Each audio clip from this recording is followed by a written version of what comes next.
Conversaciones diversas de esta semana con Angélica, que es ingeniera agrónoma, una mujer empoderada, una mujer que nos habló del ecofeminismo, del cuidado del ambiente, de lo que significa para nosotros cuidarnos en nosotros. Pero además también hablamos del trabajo de la mujer rural, de la mujer que tuvo que salir a enfrentarse y del rol que se cumple hoy en muchos aspectos, en la política, en la sociedad, en la cultura. Hablamos de todo con Angélica Cres.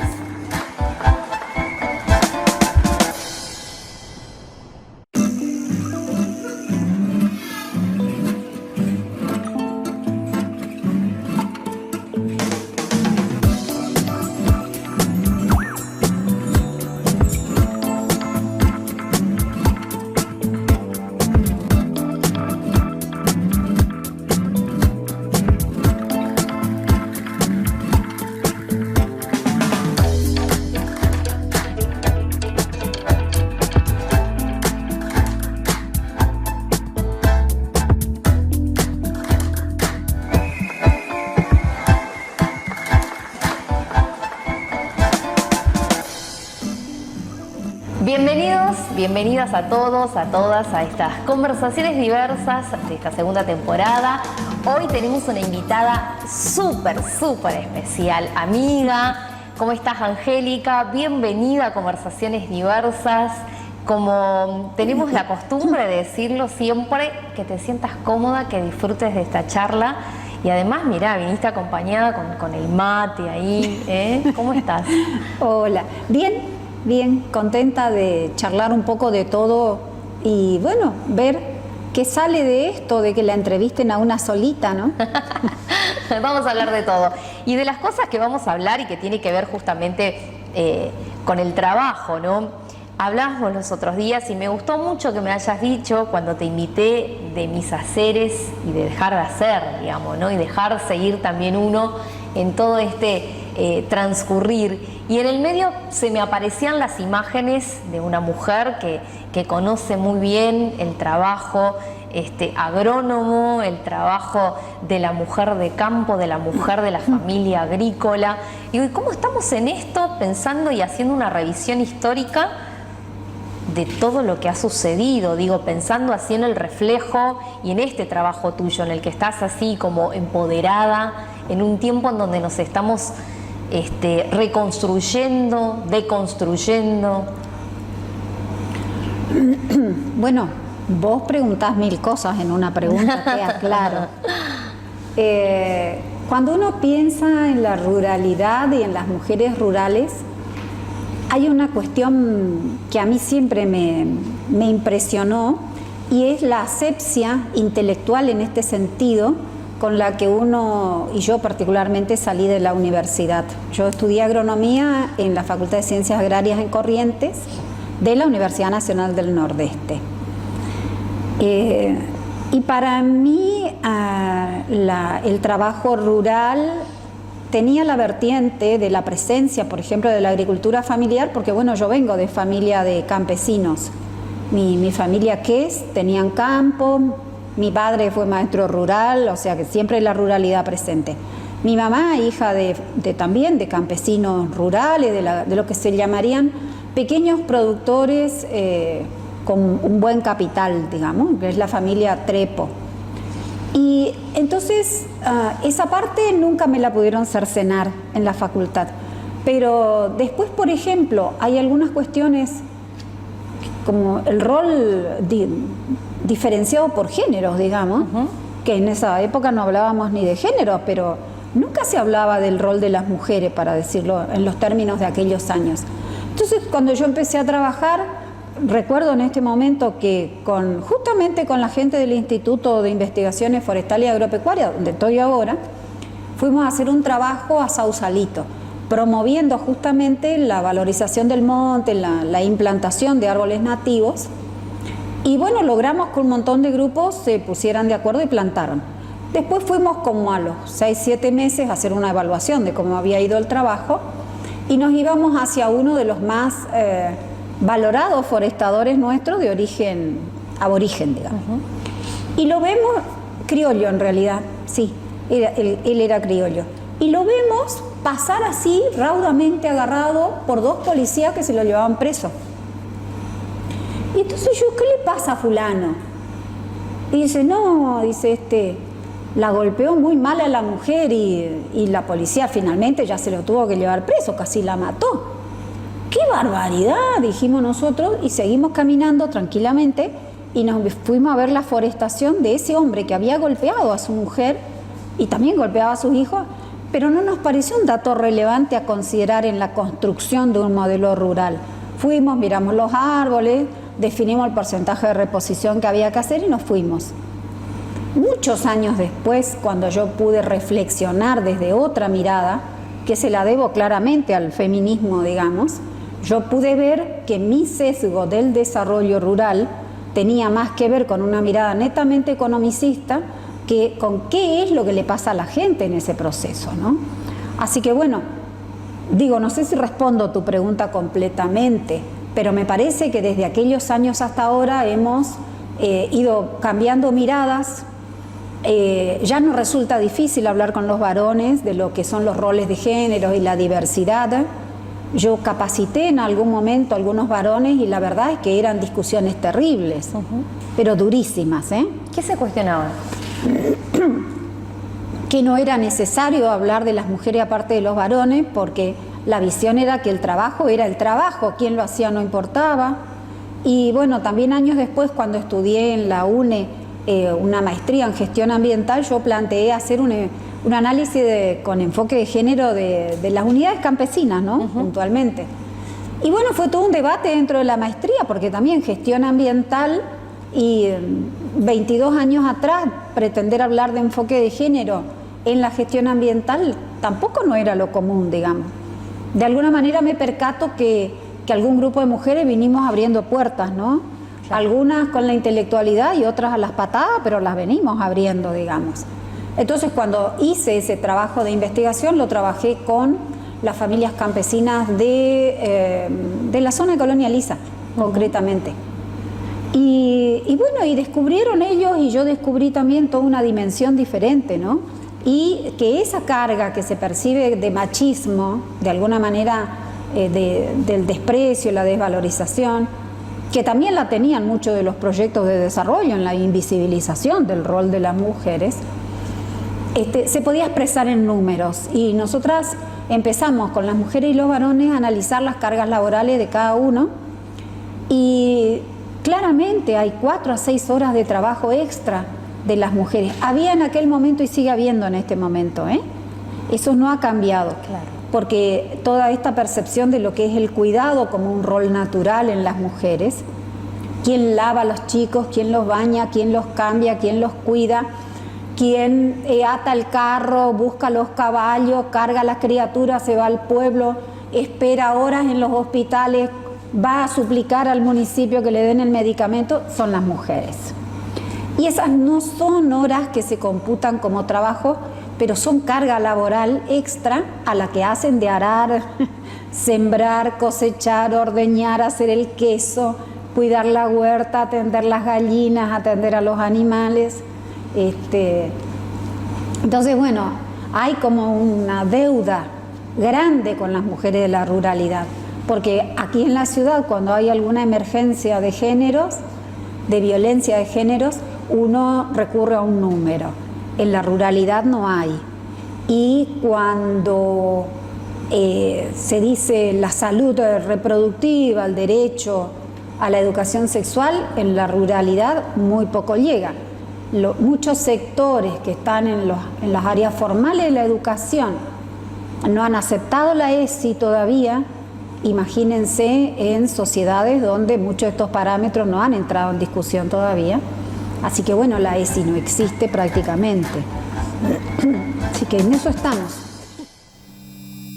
Inicio espacio publicitario.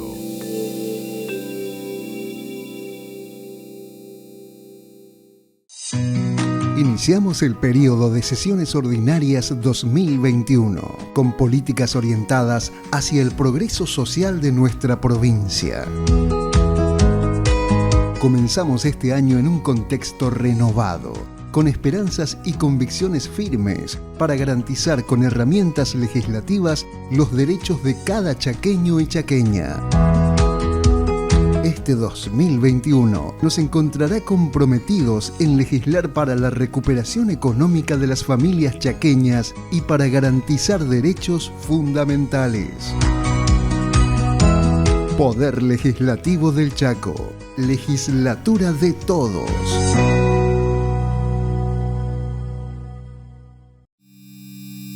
Fin de espacio publicitario.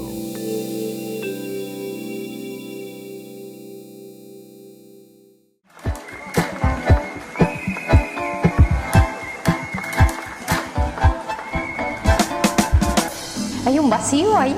Digo, porque están las leyes, no se cumple, como decís, quizás no llega porque no hay la formación para poder acercarse a esas familias rurales, a esas mujeres de la ruralidad.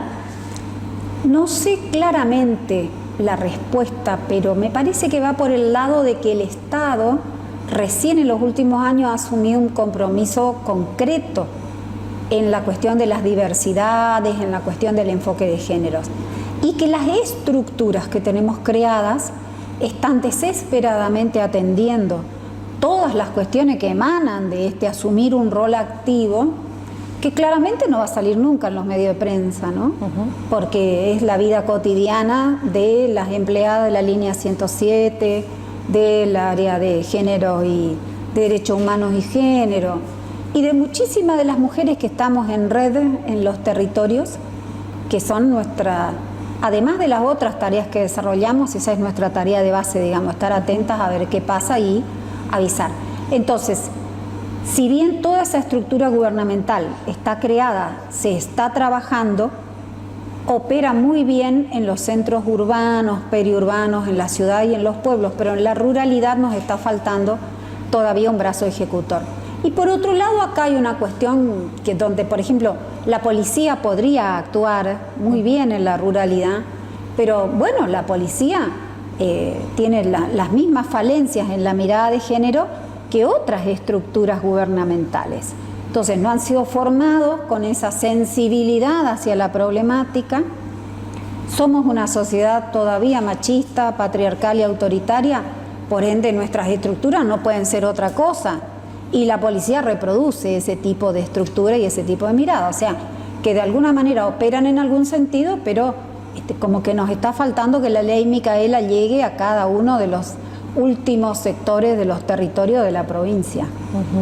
Y en esos últimos no solo está, digo, este sector de mujeres como para poder sentirse contenidas y acompañadas y también, bueno, el aprender constante de otras mujeres y Sí. en conjunto. Lo ves desde ese lugar cuando te referís que todavía ahí no se llega, como, no sé, estoy pensando que hoy hay agentes territoriales, hay organizaciones comunitarias, está todavía quizás un espacio ahí muy alejado, la ruralidad, de llegar a esas mujeres para contener, Sí, ayudar o enseñar yo claramente o aprender creo, juntas. Sí, creo que tenemos deudas. Como sociedad, como estructura del Estado, las tenemos. Las tenemos y las seguimos teniendo. Yo lamento no poder decir otra cosa, ¿no? Pero también digo a la par esto y reitero, ¿no? Es que me encanta lo que estás diciendo, aparte. El hacer cotidiano de muchísimas mujeres y diversidades va caminando en el sentido de construir lo que en algún momento van a ser políticas públicas reales en los territorios, pero que todavía no lo hemos logrado como política pública real y concreta. Lo estamos logrando porque tenemos las manos desparramadas por todo el territorio. Claro. Y porque esas manos, que son cada una de ellas una militantaza metida en el territorio, hace que la información llegue a las estructuras de gobierno y ahí puedan operar. Pero ese no debería ser el circuito cuando el Estado está consolidado y presente. Por el otro lado, cuando digo las manos en el territorio, a nosotros nos quedaron muchos saldos positivos del Encuentro Nacional de Mujeres del año 2017. Uno de ellos es un grupo de la ex comisión organizadora que nunca se desarmó, que somos de todas las localidades y de todo el territorio, y a través de ese grupo que se consolidó, nos venimos avisando y nos venimos organizando. Entonces, ese Encuentro Nacional de Mujeres dejó muchísimas cosas, ¿no?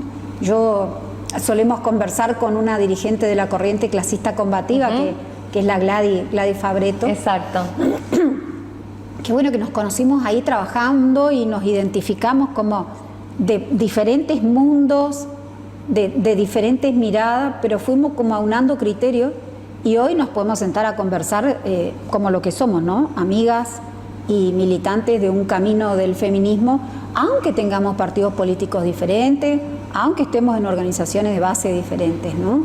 Y así nos pasó con un montón de grupos, en donde la diversidad de partidos políticos y de mirada no nos impidió generar uno de los más lindos encuentros nacionales, Tal cual. que fue el 32 Encuentro Nacional de Mujeres, que dejó otro saldo más también, en institucionalidad, digamos. Dejó el mandato de constituir la Red de Mujeres Defensoras del Ambiente y el Buen Vivir, que es la que opera a nivel del país y articula con América Latina en este momento una red ecofeminista. El ecofeminismo es una de las vertientes del feminismo en la que yo me siento cómoda, digamos. Entonces, esa red nace acá también en el encuentro y hasta el día de hoy está activa, y es la que opera entregando las distinciones Berta Cáceres año tras año.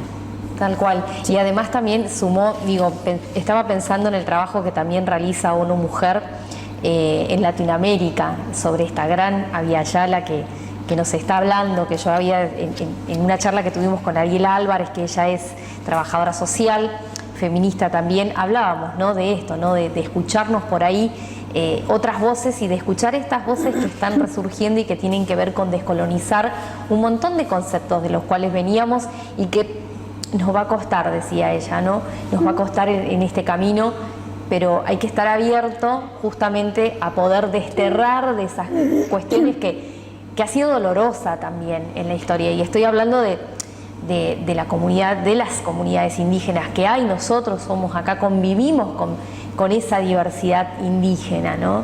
Y pensaba en eso que decís, el trabajo que aún en las diferencias, este encuentro, el número 32, pudo unir y pudo también visibilizar a esas mujeres indígenas, a su mirada, a su cosmovisión. Sí, fue la primera vez en que las mujeres indígenas participaron en tanta cantidad, porque hubo una comisión de interior que estaban una peronista y una radical y se recorrieron todo el territorio. Y ahí pasó algo muy interesante, porque ahí debatimos un poco la palabra interior, porque la llamamos de una comisión de interior y entonces después dijimos, bueno, pero si las que vamos a alentar a participar son del interior, nosotras de dónde venimos entonces. Claro. Y ahí uno también se da cuenta que a veces con las palabras reproduce las miradas centralizadoras, ¿no? Porque nosotros, por ejemplo, somos el interior para los que viven en la cercanía del puerto. Claro.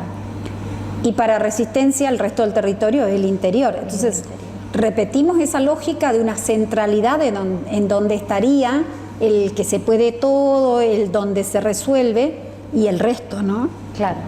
Así que por eso yo suelo usar mucho la palabra territorio cuando hablo y desterré de mi vocabulario la palabra interior, porque claramente si nosotros declaramos que aquello es el interior, nosotros qué es lo que somos, ¿no?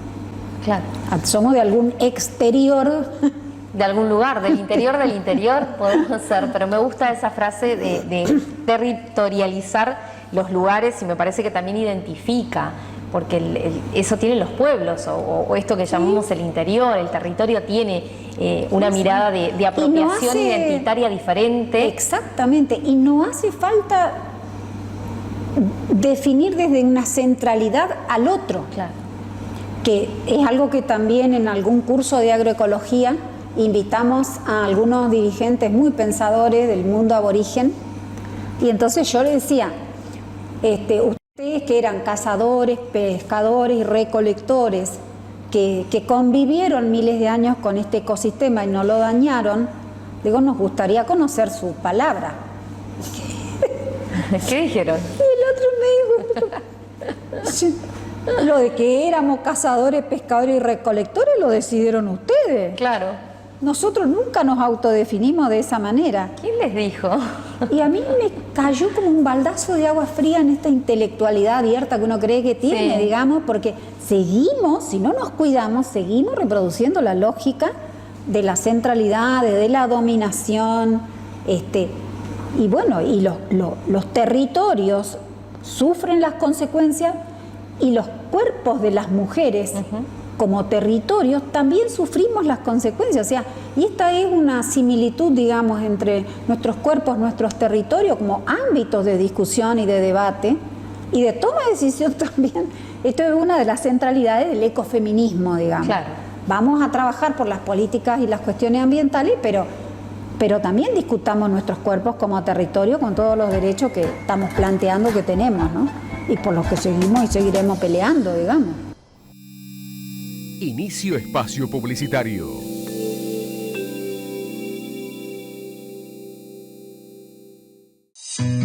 Iniciamos el periodo de sesiones ordinarias 2021, con políticas orientadas hacia el progreso social de nuestra provincia.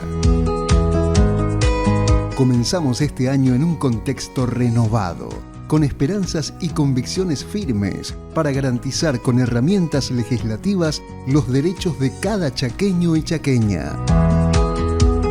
Este 2021 nos encontrará comprometidos en legislar para la recuperación económica de las familias chaqueñas y para garantizar derechos fundamentales. Poder Legislativo del Chaco. Legislatura de todos.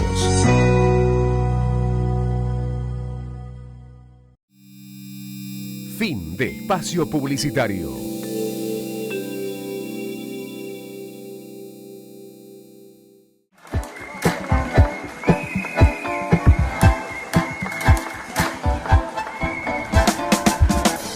Bien, hablábamos, Angélica, del empoderamiento de las mujeres, de esta cosmovisión distinta. Yo hacía referencia a las mujeres rurales, indígenas. Tu tema particularmente, que es lo que te lleva a trabajar también, que es esto, ¿no? El cuidado del ambiente. El ambiente que no es solamente el lugar donde uno vive, sino justamente es todo lo que convive alrededor nuestro y lo que nos hacemos propio. Y en eso también la mujer es importante, ¿no? Sí, de hecho, claramente, en donde se han conservado, por ejemplo, semillas nativas y criollas, ha sido donde hubieron mujeres poniendo la mano, ¿no? No es el caso de la provincia del Chaco, que nuestro mejor guardián de semillas es un varón. Es un campesino que está en la zona de Tres Isletas, Juan Cáceres. Él tiene, no sé, un mundo de semillas y de variedades que cuida, custodia. Sí. Bueno, él es un custodio de la semilla, ¿no? Pero en general en los países donde se han guardado las memorias genéticas han tenido que ver las mujeres. Las memorias culturales de los relatos también han tenido mucho que ver las mujeres. Nosotras, las mujeres que venimos de los barcos, digamos, porque bueno, yo tengo lejanas raíces en Alemania y algunas lejanas raíces en Corrientes, como el criollaje, digamos. Yo no soy portadora de mucha historia ancestral, pero me fui nutriendo del contacto con cada una de esas mujeres y de esas comunidades, y siempre sorprendiéndome, ¿no? Porque la sabiduría, el saber que tiene la gente, las comunidades, fundamentalmente las mujeres, para qué se usa cada cosa, cómo se trabaja, es impresionante. Y que eso haya sido tan ninguneado, que es la palabra común que usamos, pero que en otras formas se llama invisibilizar el rol de las mujeres para relegarnos a roles secundarios siempre, es una cosa sorprendente, ¿no? Y que incluso conspira contra el propio desarrollo de la integral de la sociedad. O sea, ¿cómo te va a desarrollar con el 50% nomás? Y el resto no. O sea, es una cosa, es casi una esquizofrenia de la sociedad. Así como es una esquizofrenia de la sociedad elegir los modelos de desarrollo y de producción que estamos eligiendo. O sea, matamos el suelo, matamos los microorganismos del suelo, matamos el monte, matamos todos los animales, instalamos un solo cultivo, usamos sustancias agrotóxicas a mansalva. O sea, es como una cuestión esquizofrénica en donde uno no halla el razonamiento que te permita entender por qué tenemos que envenenar a todo el mundo para producir lo que después, por ejemplo, vamos a vender hacia afuera, para que coman los animales de otros países, ni tan siquiera decir estamos solucionando el hambre del mundo, digamos. Entonces, bueno, todas estas cosas están en debate, ¿no? Y una de las líneas de debate, una de las herramientas de debate que en este momento tiene también el ecofeminismo, es la agroecología, justamente, que es un poco ese diálogo de saberes, eso de recuperar las culturas ancestrales, el conocer realmente los territorios, validar los saberes populares en los ámbitos académicos para poder discutirlos en esos ámbitos. Así que bueno, por ese camino también andamos organizando un congreso de agroecología. Eso, me decías, lo de agroecología. Sí. Digo, nos hizo ver otras realidades en ese contexto de la agroecología, estar en aislamiento el año pasado. Digo, por esto, por lo que referenciaste recién, que los desmontes, los animales. Digo, fue un año, el 2020 se vio un reverdecer a pesar de que estábamos aislados, resguardados, cuidándonos y todo lo que ya sabemos que entiendo yo y quiero creer que aprendimos todo eso para seguir cuidándonos en este 2021, ¿no? Pero también digo como el ecosistema otra vuelta. Y cómo te viste ahí, digo, pensando en todo este trabajo que venís haciendo, en el Congreso pronto a desarrollarse. Y a ver, eso, el 2020 debiera habernos servido para todo eso que vos decís. Pero yo no sé si realmente va a ser así, lo vamos a ver después. Bien, por ahora coincido contigo, por eso dije, quisiera creer como dando muy lejanamente esta mirada positiva de las cosas, para hablar de lo positivo, ¿no? Sí. Para lo que sí sirvió es para que los grandes centros urbanos se dieran cuenta cuánto dependen de la producción de ese mundo rural que ellos no consideran como existente. Porque los grandes centros urbanos solo interpretan al campo como la sociedad rural y sus aledaños, digamos, sus compañeros de ruta, que integran lo que llamamos la mesa enlace, ¿no? Y que no voy a nombrar para no nombrar justamente a uno de los actores que no debería estar ahí, porque debería estar con la agricultura familiar y no con la mesa enlace, pero bueno, cada uno sabe en dónde se para, ¿no? Cuando la gente de los centros urbanos piensa en la comida, piensa en esos sectores. Y en realidad ahora se dieron cuenta que comen del cordón periurbano, de los huerteros, la mayoría bolivianos o paraguayos. Nosotros en la provincia nos dimos cuenta que comemos la batata, la mandioca, el huevo, la gallinita de nuestros entornos rurales y periurbanos. Los periurbanos están siendo como un ensamble muy importante que deberíamos de mirar mucho más especialmente. Ese es como un tema de análisis también pendiente, ¿no?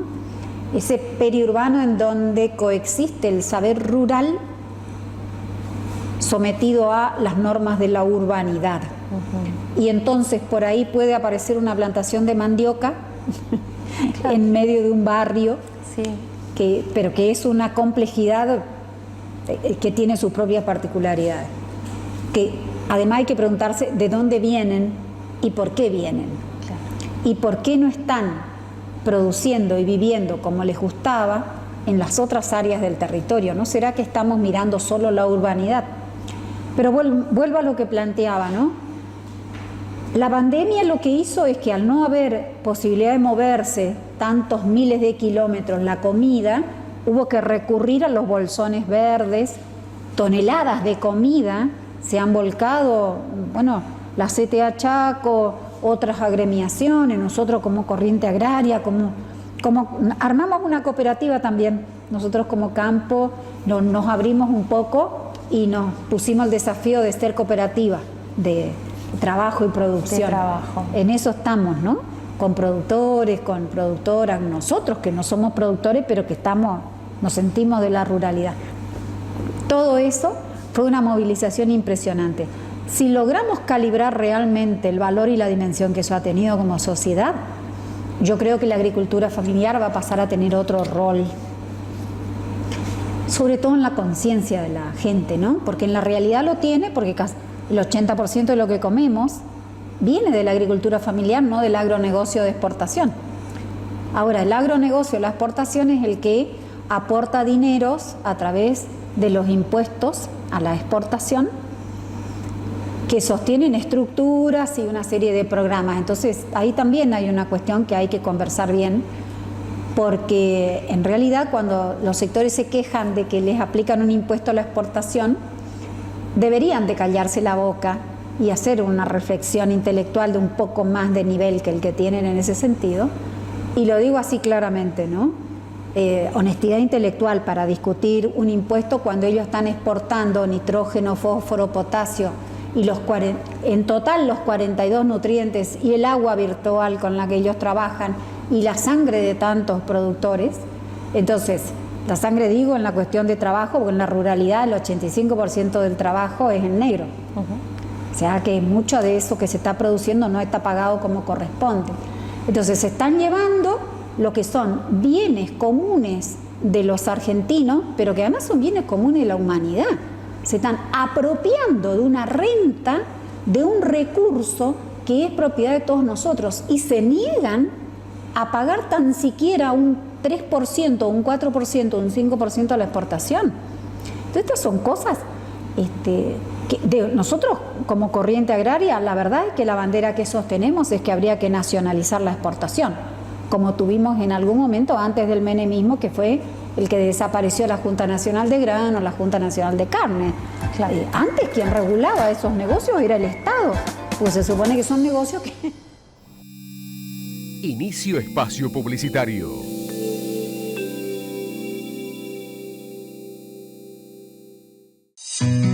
Iniciamos el periodo de sesiones ordinarias 2021, con políticas orientadas hacia el progreso social de nuestra provincia.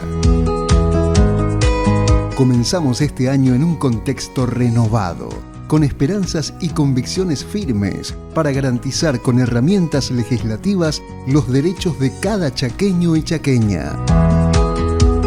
Este 2021 nos encontrará comprometidos en legislar para la recuperación económica de las familias chaqueñas y para garantizar derechos fundamentales. Poder Legislativo del Chaco. Legislatura de todos.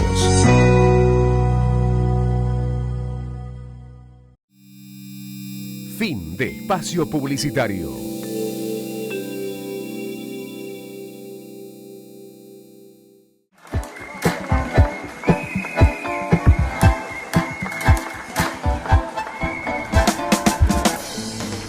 Al principio, cuando nos sentamos aquí a conversar, hiciste referencia sobre tus aros, porque lo veía ahí, justamente porque estamos en el mes de la memoria que de verdad nos hace pensar no solo lo que sucedió en ese 24M, en el 24 de marzo de 1976, sino en todo lo que significaba también el trabajo de luchas, porque no es de ahora, las mujeres vienen sosteniendo y poniendo el cuerpo hace mucho tiempo, y mucho antes de eso estaban esas mujeres rurales, estaban esas mujeres defendiendo, parando la olla en su momento, pensando en todo lo que tiene el significado histórico, ¿no?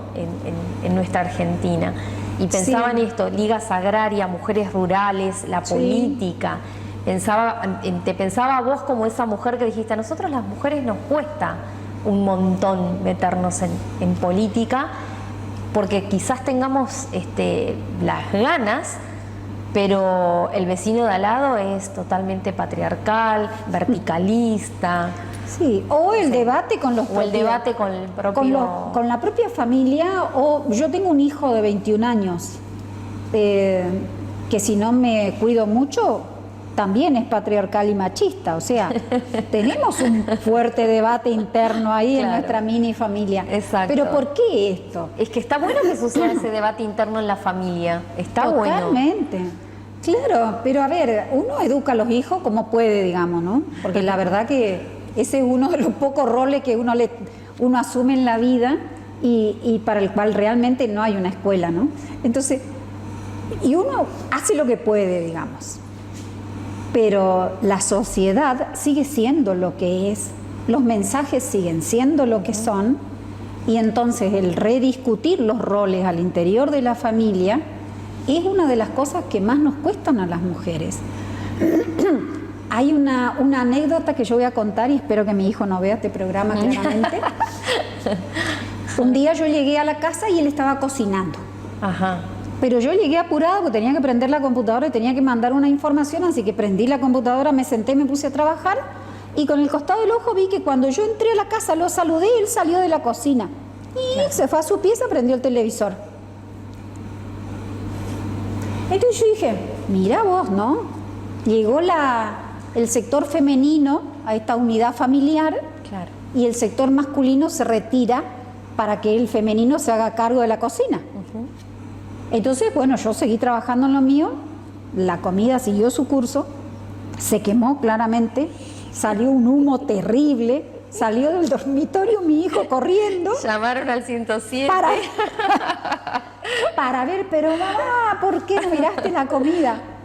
Porque yo no era la que estaba cocinando. Claro. Entonces, pero este tipo de cosas son muy difíciles de hacer porque nosotras también fuimos construidas con eso, de que nosotras tenemos que cuidar, nosotras tenemos que cocinar, nosotras tenemos que hacer un montón de cosas. Entonces la rediscusión es al interior de uno mismo, no solo de las mujeres, ¿eh? Claro. Porque cuando un varón se da cuenta que lo que tiene son privilegios, el privilegio de caminar a la noche sin miedo, el privilegio de salir a la madrugada sin miedo, el privilegio de andar sin miedo, es un privilegio. Las mujeres no lo tenemos. Yo no me animo a salir sola a la madrugada. Claro. Y no me animo a volver sola a la noche. Me tomo las precauciones para ver cómo me voy a mover, dónde me voy a parar. Entonces, cuando un varón se autocuestiona ese tipo de cosas como un privilegio, empezamos a cambiar la sociedad. Cuando una mujer se autocuestiona por qué razón es ella sola la que tiene que lavar la ropa y ordenarla, en esas cosas microscópicas de la cotidianidad, es ahí donde empezamos a cambiar la sociedad. Porque los grandes cambios, bueno, hubieron revoluciones importantes, digamos, pero esas revoluciones importantes no necesariamente se tradujeron en equidad de géneros. Y esto lo sabemos. Claro. Así que bueno. Lo sabemos y estamos ahí transitando, como decía, ¿no? Estamos caminando para cambiar eso, para modificar en la sociedad.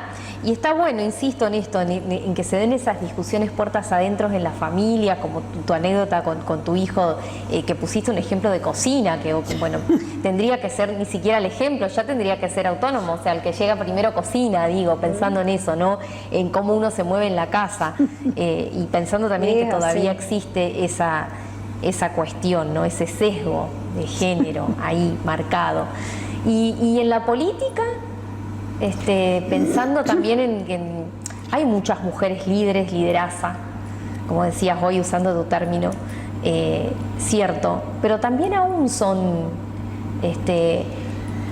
negadas quizás, visibles puede ser que están visibles, pero sí, negadas quizás en la condición de poder tomar esa decisión. Es muy importante que estemos visibles las mujeres, pero tengamos también esto, ¿no? De pararnos, enfrentarnos y decidir. Sí, igual nosotros, nosotras y nosotres, por decirlo de alguna manera, resolvimos que estamos listas, digamos, para asumir roles de responsabilidad, para asumir roles en la gestión, en la legislación, en el poder judicial. El habernos dicho a nosotras mismas, estamos listas, fue muy importante. Y en el caso concreto de la provincia se pudo charlar claramente desde esta mirada con el que después fue nuestro gobernador y empezar a sentar un poco las bases de que los cargos ejecutivos no sean solo de varones. Y en el caso de que sean asignados a mujeres, que sean asignados a mujeres que han marcado un camino de militancia en esto de la reivindicación de los derechos de todos, pero fundamentalmente de las mujeres, ¿no? Así que no es menor para nosotras tener a Analía Rach como vicegobernadora y actualmente como vicepresidenta de la conducción nacional del PJ. Esto no es menor, ¿eh? Nosotras, o tener, no sé, a Lucila Massino, o tener a Marín Pilati, que son mujeres que han sostenido votos y decisiones autónomas en favor de los derechos de las mujeres. Concretamente en el caso del derecho a la interrupción voluntaria del embarazo, que tanto trabajamos a nivel de las conciencias, porque bueno, una de las cuestiones es que la maternidad, si la maternidad deseada es una cosa complicada, la maternidad no deseada es casi un castigo, digamos. Entonces nosotros sostenemos, nosotres, para hablar claramente con un lenguaje inclusivo, creemos que las maternidades tienen que ser deseadas, claro. Y si no, no tienen que ser. Ninguna cuerpa tiene que sentirse obligada a llegar a un parto y a una maternidad si no lo ha elegido con total libertad, digamos. Y cuando hablo con lenguaje inclusivo, que no siempre lo uso, pero que a veces lo uso. ¿Estás amigada con ese lenguaje o te cuesta todavía? Me cuesta porque yo ya tengo adentro mío, cuando digo todo, yo no veo solo a los varones. Claro. Pero cuando lo expreso hacia afuera, es como para marcar la diversidad de géneros.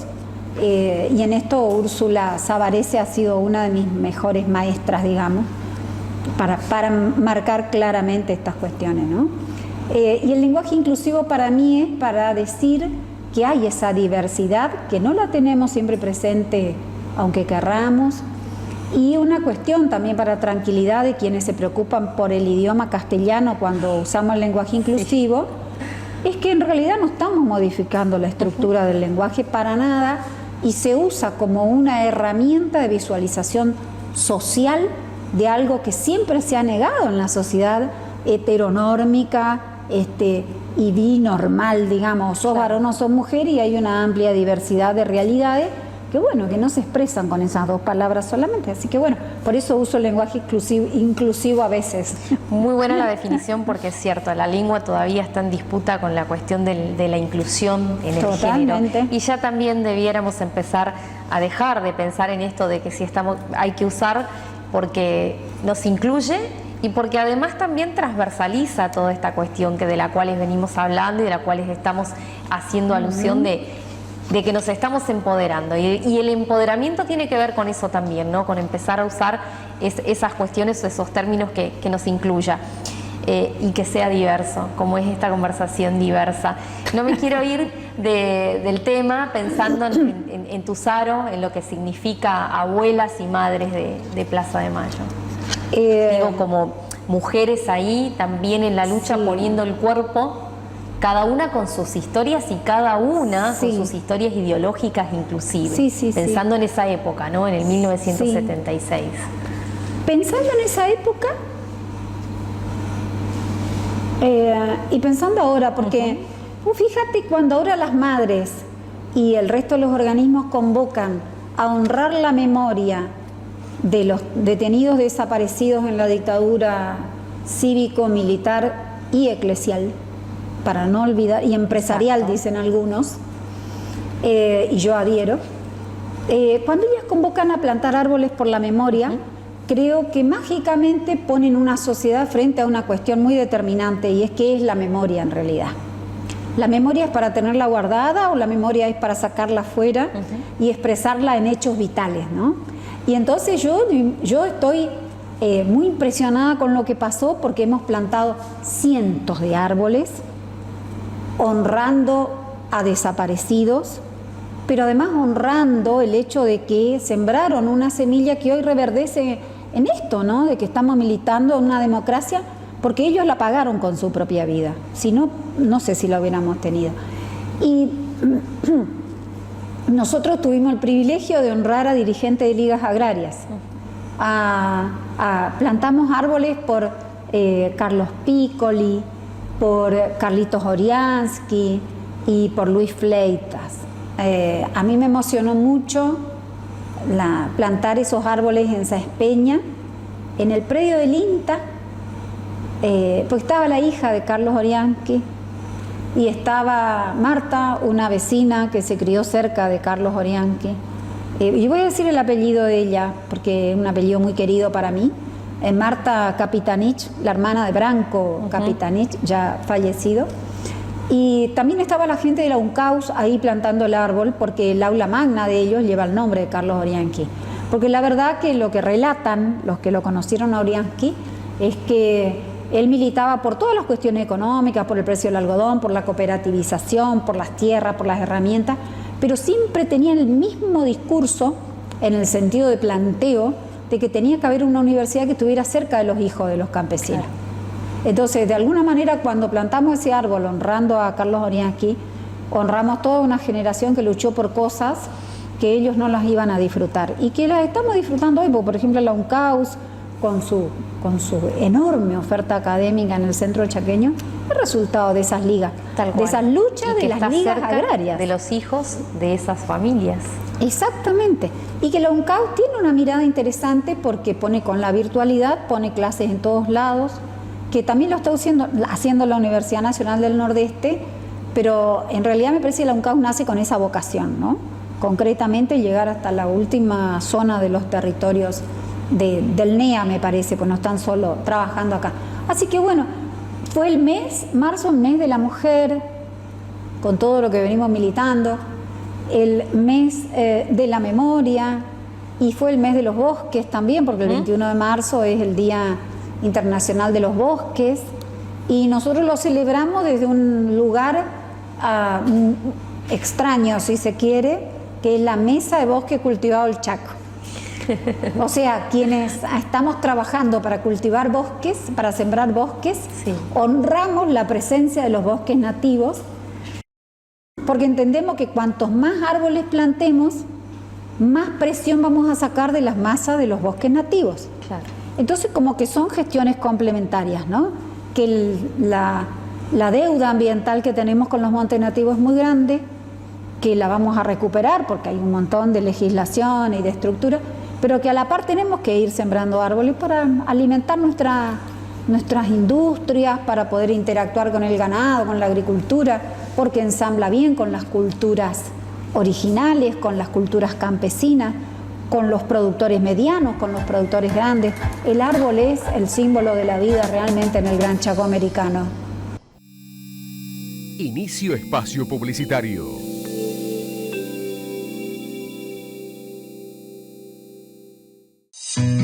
Iniciamos el periodo de sesiones ordinarias 2021, con políticas orientadas hacia el progreso social de nuestra provincia.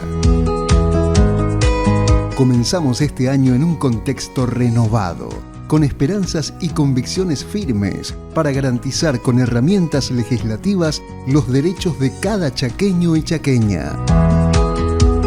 Este 2021 nos encontrará comprometidos en legislar para la recuperación económica de las familias chaqueñas y para garantizar derechos fundamentales.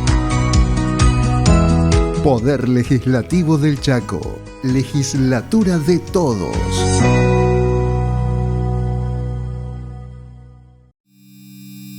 Fin de espacio publicitario.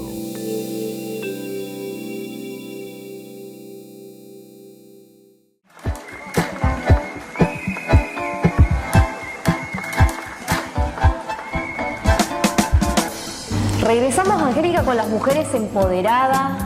Último bloque, porque dijiste que hablaste mucho hace un ratito, y la verdad que sí, hablaste mucho y está bueno escucharte, porque de eso se trata, conversaciones diversas, escuchar otras voces, de proponer y quizás de marcar alguna agenda, ¿por qué no? Porque es de lo que se viene hablando, es de lo que se tiene que hablar. La cultura es parte de eso, de hecho, porque quiero referenciar lo que tenés puesto, que son de trabajadoras, de la cultura de la producción, pero además de la cultura del diseño, digo, porque contame un poco la historia de esa remera. Bueno, esta remera se hizo con algodón producido en los campos del Chaco, con semillas de algodón, variedad, que sería como lo contrario de alguna manera de los algodones genéticamente modificados. Estas son variedades que han ido coevolucionando y que están adaptadas a la zona y fueron las semillas guardadas por el INTA y en algún momento se la dieron a los agricultores familiares y se fue produciendo. Así que usamos semillas de la región, las sembraron familias campesinas chaqueñas, las cosecharon manos chaqueñas, se hizo la separación del algodón de la semilla, que se llama desmote, en una desmotadora del INTA, en Presidencia Roque Sáenz Peña. Se hizo la transformación en hilo en una empresa que está radicada en Chaco, que es Citertex, y después fue transformada en tela en una hilandería que es de la cooperativa Inimbó, que forma parte de la Red Textil Solidaria Argentina. Y luego esa tela fue entregada, vendida en realidad, a las diseñadoras locales que produjeron prendas de diseño. La producción en volumen no alcanzó para decir, bueno, hacemos ropa en cantidad, pero se hizo esto, ¿no? Y está en exposición en Japón, en el centro de Buenos Aires, y un poco lo simbólico de esta cuestión es que en zonas donde la gente había sido asesinada por las fumigaciones, en donde habían habido abortos llamados espontáneos, pero que eran producto de la contaminación, en donde las familias no podían sembrar nada porque todo se moría, las abejas se morían, a partir de un litigio judicial se logra que la empresa de Unequian, que está ahí cerca, deje de envenenarlos, empiezan a volver a sembrar algodón otra vez. Entonces, la historia que cuenta esta remera es la historia de una lucha de las comunidades por el derecho a la vida y por el derecho a la producción. Y ahí aparece el rol de la Red de Salud Popular, doctor Ramón Carrillo, que yo te comentaba antes de conversar al aire, que la armaron Santiago Montaldo y Analía Otaño y un grupo grande de personas, entre ellos Alejandra Gómez. Y bueno, yo andaba también por ahí, tenemos testimonio de eso porque hay una foto donde yo también estoy, que estábamos ya hace 35 años entendíamos que la salud no era el hospital solamente, claro, sino que tenía que ver con el suelo, con el agua, con la huerta, con el monte, con esa cuestión ambiental, ¿no? Entonces, y Alejandra Gómez es la que ahora preside la Fundación Ramón Carrillo, que es la que está detrás de todo este proyecto, en donde se está demostrando claramente que la producción agroecológica permite producir, permite vender y no está provocando ningún impacto negativo en las familias. Así que bueno, esa es la remera que muy orgullosamente yo tengo puesta, y si el camarógrafo quiere yo me paro y podemos ver cómo es vas a hacer de modelo lo para que mostrar. Dice la parte de atrás. Sí, claro, sí lo vamos a hacer. Sí, ¿Lo hacemos ahora? Sí, lo hacemos, sí. Ahora lo hacemos para... Entonces, ahí está. Tal cual. Y la verdad que primero está genial. sí. Y es algodón Es algodón puro, de muy buena calidad, elaborado aquí y demuestra en nuestro que territorio. todo el valor agregado de la cadena algodonera lo podemos tener en la provincia del Chaco. Sí. Porque nosotros en realidad el algodón, se produce mucho algodón acá, pero Exacto. va todo a procesamiento a otros lugares. Así que bueno, y este proyecto fue elegido por la Agencia Japonesa de Cooperación, juntamente con el del Camino de la Cultura Com, para ayudarnos un poco a avanzar en esto, ¿no? Así que estamos ahí caminando seriamente hacia la producción agroecológica, que en realidad le decimos algodón agroecológico, pero es un algodón en un sistema productivo agroecológico, donde está la biodiversidad, la incorporación de los animales, de los movimientos campesinos, de los movimientos sociales, que en Las Palmas y La Leonesa están fuertemente muy sumados, de Palma La Leonesa, Roca, Pampa del Indio en la zona aborigen y en la zona criolla para el lado del paraje Santa Rita, y toda la zona del paraje del Asustado, que eso ya es jurisdicción de Juan José Castelli. Digo estas referencias para quienes ubicamos el mapa de la provincia del Chaco, que sepan en qué zonas se está trabajando.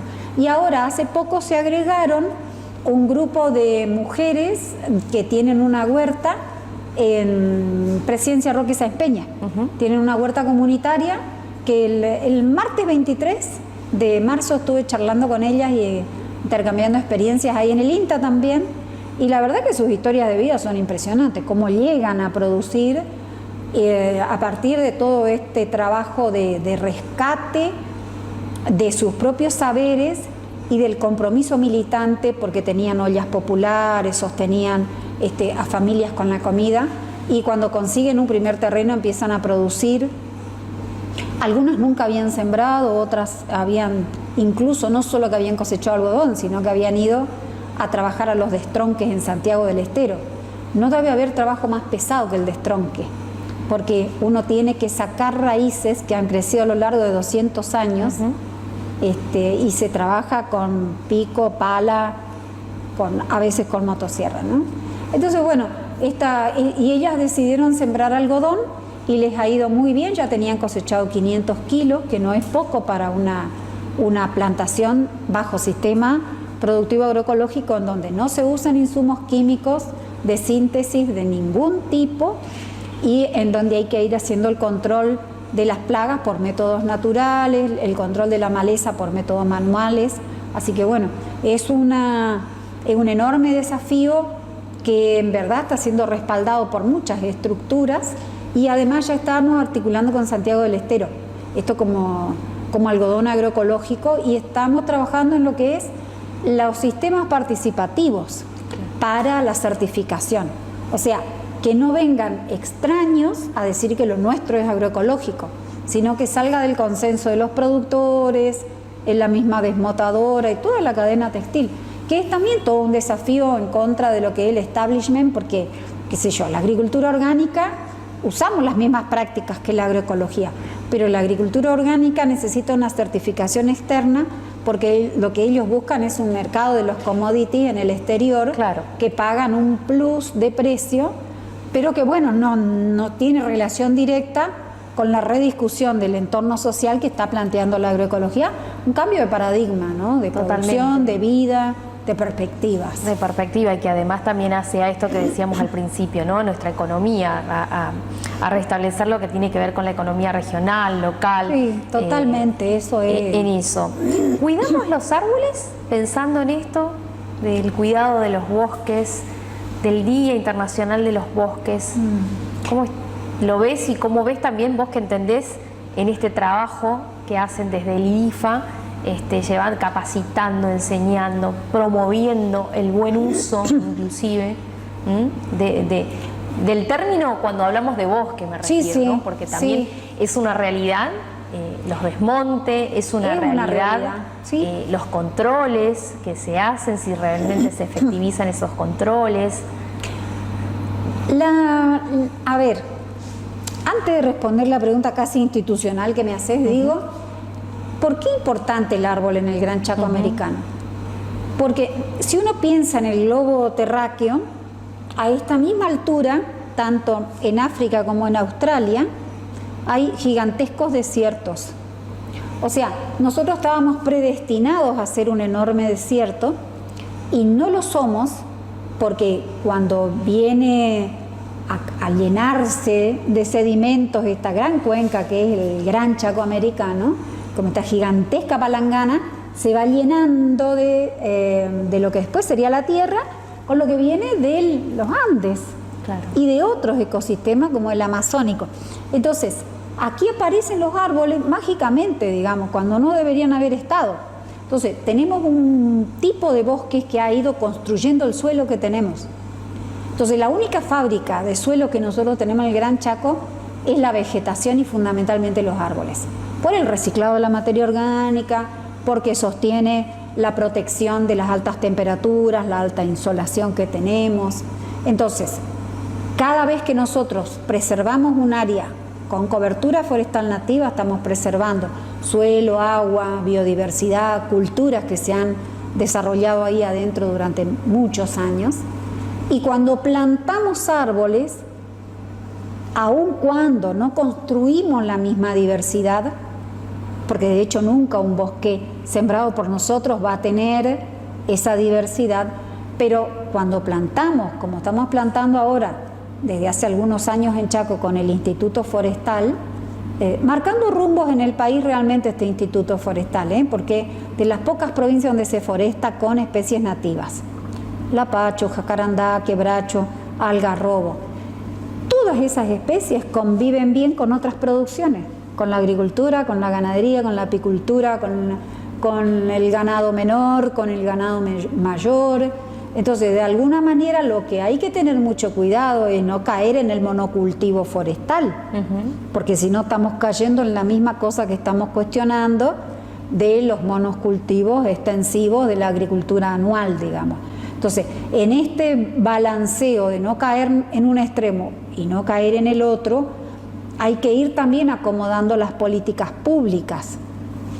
Porque claro, a ver, yo soy vocal de un instituto de investigaciones forestales y agropecuarias en la provincia del Chaco, en donde no tenemos tradición forestadora, en donde no tenemos ni una sola empresa que haga forestación, cosa que nosotros estamos trabajando bastante con un grupo de jóvenes, de cuidadores de la casa común, para que ellos se entrenen como cuadrillas forestadoras. Un placer. Vamos, Puñito. Nos quedamos en Conversaciones Diversas. Acordate, seguí nuestras redes sociales a través de IG, por supuesto en nuestro canal de YouTube, y como siempre te ofrecemos esta propuesta a través del canal 19 de Gigaret. Un placer, gracias nuevamente. Un beso a la distancia, a seguir cuidándonos, a usar el barbijo, a lavarse las manos frecuentemente, el alcohol en gel y a quedarnos en casa si no es necesario salir.